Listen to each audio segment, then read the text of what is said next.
मित्रों, हिंदू धर्म के महान ग्रंथ रामायण के किस्से कहानियों से तो सभी परिचित हैं। हनुमान की भक्ति के बारे में भी सब जानते ही हैं। वो प्रभु राम के सबसे बड़े और प्रिय भक्त थे। हिंदू धर्म के महान ग्रंथ रामायण के किस्से कहानियों से तो सभी परिचित हैं। हनुमान की भक्ति के बारे में भी सब जानते ही हैं। वो प्रभु राम के सबसे बड़े और प्रिय भक्त थे। फिर ऐसा क्या हुआ कि श्री राम हनुमान को मौत के घाट उतारने के लिए तैयार हो गए? यही नहीं, जब हनुमान जी को मृत्यु प्राप्त नहीं हुई तो उन पर ब्रह्मास्त्र से प्रहार भी किया। आइए जानते हैं कि ऐसा क्या हुआ था कि भगवान राम को उनके सबसे प्रिय भक्त को मृत्यु दंड देना पड़ा। एक बार सभी महान संत और ब्राह्मण गण सभा में उपस्थित हुए। देव ऋषि नारद, वशिष्ठ, विश्वामित्र जैसे बड़े बड़े विद्वान चर्चा करने के लिए इकट्ठा हुए थे कि क्या राम का नाम श्री भगवान राम के अस्तित्व से बड़ा है। संकट मोचन हनुमान भी इसी सभा में मौजूद थे, लेकिन वो कुछ बोल नहीं रहे थे। चुपचाप मौन अवस्था में वो मुनिगणों की चर्चा को ध्यानपूर्वक सुन रहे थे।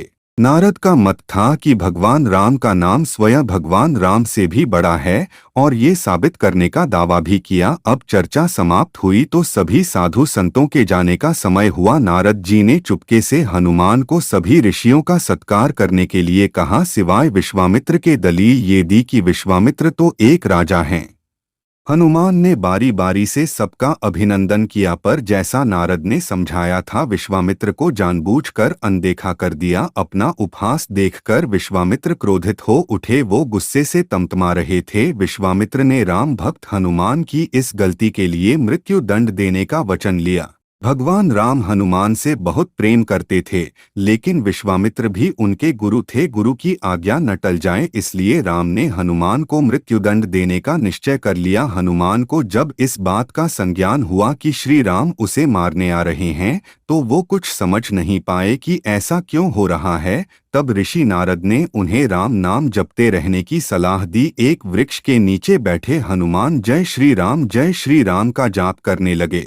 राम धुन लगते ही वो गहरे ध्यान में लीन हो गए। भगवान राम जब वहां पहुंचे तो हनुमान पर आक्रमण हेतु उन्होंने तीर चलाना आरंभ कर दिया, पर राम नाम में लीन पवन पुत्र का एक बाल भी बांका न हो सका। जब श्री राम ने ये देखा तो वो असमंजस की स्थिति में पड़ गए। उन्होंने मन ही मन में विचार किया कि जो भक्त मेरा नाम जप रहा है उसकी मैं तो क्या कोई भी कुछ नहीं बिगाड़ सकता। अपने तीर विफल होते देख भगवान राम ने कई अस्त्र भी आजमाए, पर हनुमान के आगे सब विफल ही रहे, क्योंकि श्री राम को अपने गुरु के वचन का पालन करना था। भगवान राम ने फिर प्रलंकारी ब्रह्मास्त्र का प्रयोग किया। भगवान राम का नाम जपते हनुमान पर ब्रह्मास्त्र का भी कोई असर न हुआ। पृथ्वी पर प्रलय जैसे संकट बनते देख नारद विश्वामित्र के पास गए और सब सच बता दिया। इसके बाद विश्वामित्र ने राम को वचन से मुक्त कर दिया और देव ऋषि नारद ने ये सिद्ध कर दिया कि राम नाम स्वयं भगवान राम से भी ज्यादा शक्तिशाली है।